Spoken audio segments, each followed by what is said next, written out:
여러분 반갑습니다. 반도체 오빠 천혜자입니다.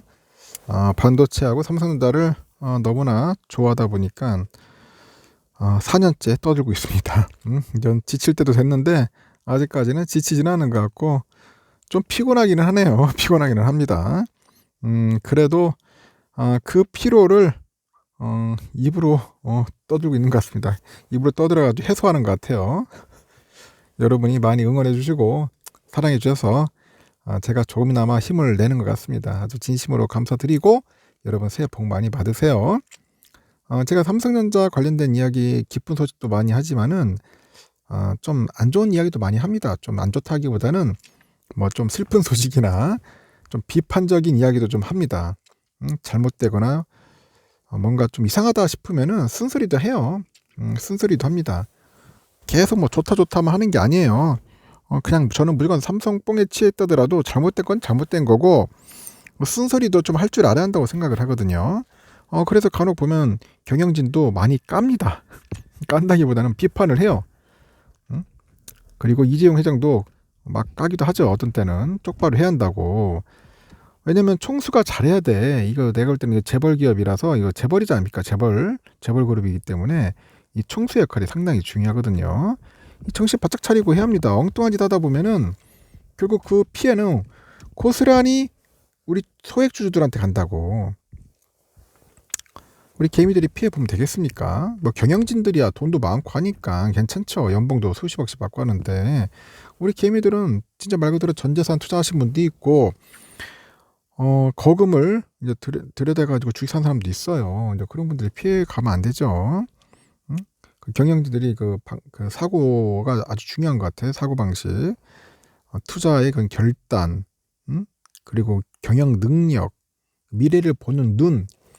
하여튼 뭐 다양한 것들이 필요해요. 필요한데 간혹 보면은 좀 뻘짓을 하더라고. 보면 경영진들이 뻘짓을 해요. 요즘 근래 와가지고 엄청나게 뻘짓을 했어요. 그러다 보니까 저 후발주자인 하이닉스한테도 좀 밀렸다는 게 아주 쪽팔리는 거죠. 예전에 이건희 회장 같았으면 다 작살났을 거야. 다 잘렸을 겁니다. 내가 볼 때는. 이재용 회장이니까 저렇게 붙어 있는 거지. 이건희 회장이었으면 아주 싸그리 다 목을 쳤을 겁니다. 참 그런 거 보면은 우리 이건희 회장이 참 그리워요. 이건희 회장 때 그 삼성전자가 참 좋았습니다. 그립기도 하고. 우리 이재용 회장이 좀 정신 좀 차려야 할 텐데 참 큰일입니다. 코로나가 이제 세계적으로 확산하기 직전인데 2019년 약 47조 엔이었던 도요타 자동차, 소니그룹, 히타치 제작소의 2023년 매출 악계가 65조 엔입니다. 이게 587조 원이죠. 이렇게 늘어날 전망이라고 하는데 이 코로나를 거치는 동안에 일본의 대표 기업 세 곳의 매출이 38% 증가를 했고 영업이익은 3조 9,066억 엔에서 6조 3,900억 엔이죠. 900억 엔으로 64%나 증가를 했다네요. 이 한국 측의 경쟁 상대인 삼성전자, 현대차, LG전자 세 곳의 23년 매출 예상치가 508조 원인데 지난 5년간 28% 늘었어요. 꼴랑 28%. 세 기업의 영업이익은 34조 원에서 27조 원으로 21% 감소했다. 우리나라 기업은 거꾸로 갔네. 후퇴하고 일본 애들은 올라가고. 잃어버린 30년의 장기 침체와 디지털화의 변혁기에서 뒤처지면서 국제적인 경쟁력을 상실했던 일본 기업들이 이제 기지개를 켜는 것 같아요. 잃어버린 30년을 대표하는 기업이었던 히타치하고 세계 전자시장의 주도권을 삼성에게 내준 이후로 콘텐츠 기업으로 변신한 소니, 그리고 전기차 대전환의 소국지였던 도요타 자동차 등 일본 대표 기업들이 잇따라 사상 최고 수준의 실적을 내고 있다는 겁니다. 이렇게 일본 기업들이 포스트 코로나 시대를 종종걸음할 때 일본 기업들은 성큼성큼 막 뛰어다니면서 두 나라 대표 기업들의 위상도 크게 바뀌죠. 코로나 직전까지 소니의 매출과 순이익은 각각 삼성의 3분의 1 수준이었어요. 지난해 두 회사의 매출 격차는 2분의 1 수준까지 좁혀진 것으로 파악되고 영업이익은 소니가 올해 1조 1,700억 엔 기록했네요. 많이 벌었네. 10조 원 7,500억이니까. 7조 4,486억 원을 달성한 삼성전자를 크게 앞섰다. 이러니 이 삼성이 체면이 이제 말이 아니야. 소니한테도 이렇게 밀려버리니까. 삼성이 소니보다 영업이익에서 뒤진 거는 1999년 이후 24년 만입니다. 반도체 그 시장 부진으로 삼성의 실적이 일시적으로 꺾인 영향이라지만은 21세기 들어서 처음 역전을 허용했다는 상징성이 큰 겁니다. 2019년 현대차랑 도요타의 매출과 순이익 차이는 각각 200조 원, 20조 원이었어요. 반면에 그 올해에는 매출과 순이익 격차가 270조 원, 30조 원까지 벌어질 거로 봅니다.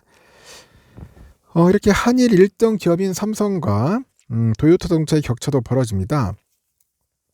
22년 도요타하고 삼성의 매출 격차가 약 30조 원까지 좁혀졌고, 하지만 23년은 170조 원으로 벌어질 전망이라고 하네요. 지난 10년에서 20년간 그 한일 격차가 줄어든 원인이 뭐냐? 이 원인으로는 일본 기업이 인구 1억 2,500만의 그런 내수 시장에 안주하는 동안에 내수 시장만으로 생존이 어렵던 우리 한국 기업들은 처음부터 세계 시장을 염두에 두고 상품과 서비스를 기획했죠. 적어도 일본 대표 기업만 놓고 보면 옛날 이야기죠. 이들 기업은 과감한 사업 재편으로 비대한 몸집을 슬림화하고 적극적인 기업의 M&A로 IT 경쟁력과 세계 시장 점유율을 높이고 있는 겁니다. 아베노믹스 시절에 그 일본 기업의 실적 서프라이즈가 두렵지 않았던 데는 이 저금리하고 엔저에 대한 기대 효과가 컸어요. 저금리하고 엔저.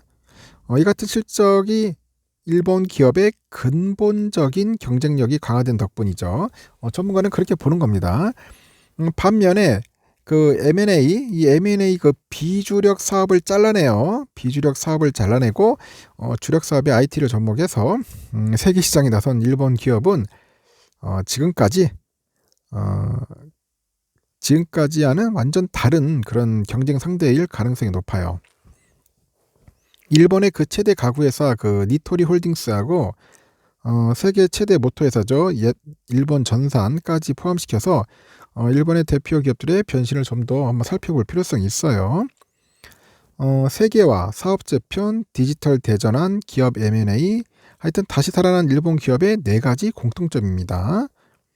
히타치, 소니, 도요타, NIDC, 니토리는 자국 시장에 만족하지 않고 이제 세계 시장으로 눈을 돌려버렸습니다. 2002년에 약 30만 명이었던 히타치 제작소 임직원 가운데 그 해외에서 근무하는 인원은 20%였어요.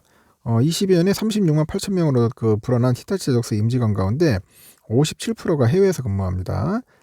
소니는 2012년 매출의 68%를 차지하던 전자사업의 비중을 지난해 34%까지 줄였고 그 사이 엔터테인먼트 사업 비중은 17에서 51% 커진 겁니다.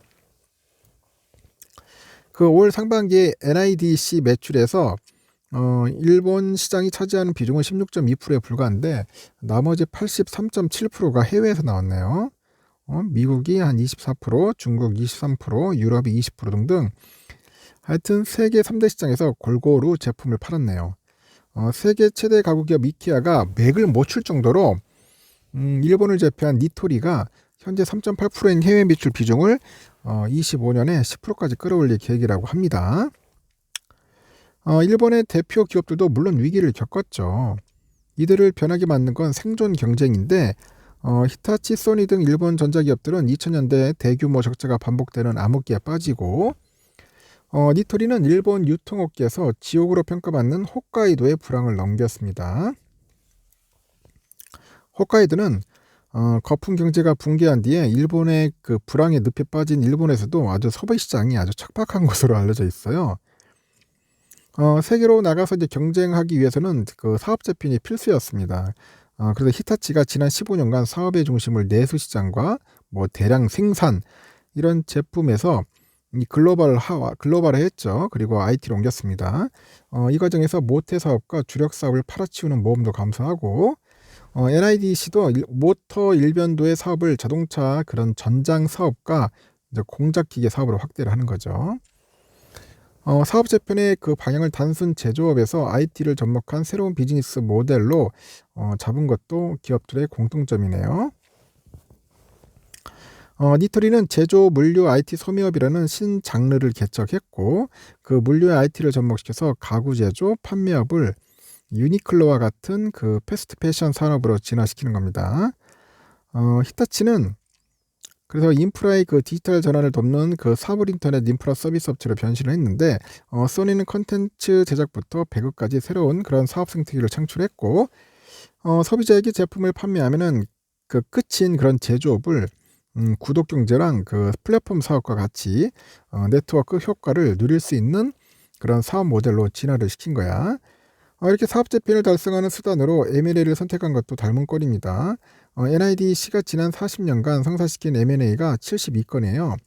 매년 2건꼴로 기업을 사들인 셈인데 히타치는 지난 10년간 M&A만 4조 엔이죠 이상을 쏟아부었고 니토리는 필요한 M&A라면 경쟁사가 교섭 중인 그런 인수 대상을 가로채는 등 일본 재계의 불문율을 파괴하는 일도 서슴지 않았습니다. 일본의 저명 투자가죠.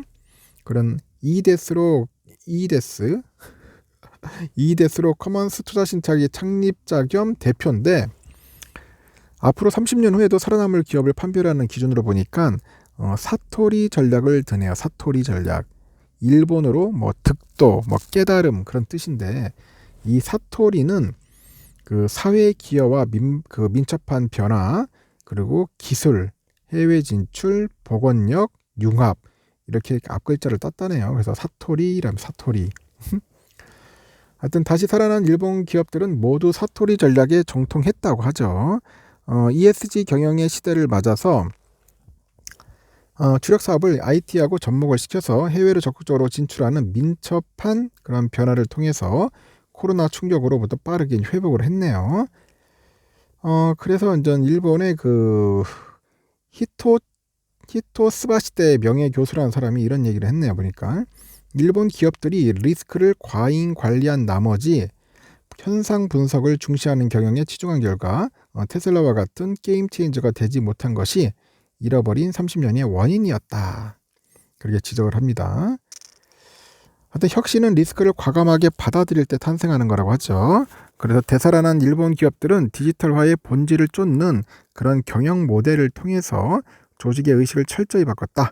그래서 한국 대표 기업들 역시 앞으로 30년 후에도 살아남을 수 있도록 사토리 경영을 하고 있는가 진지하게 고민해 볼 필요가 있다고 이야기를 하는 것 같습니다. 이런 걸 보니까 진짜 우리나라도 진지하게 고민을 해야 할 것 같아요. 사토리 전략 오늘 한번 제대로 배워가는 것 같습니다. 일단은 여기까지 하고 여러분 좋은 하루 보내십시오. 편안하게 쉬시고 내일 새벽 6시 뵙도록 하겠습니다. 굿나잇.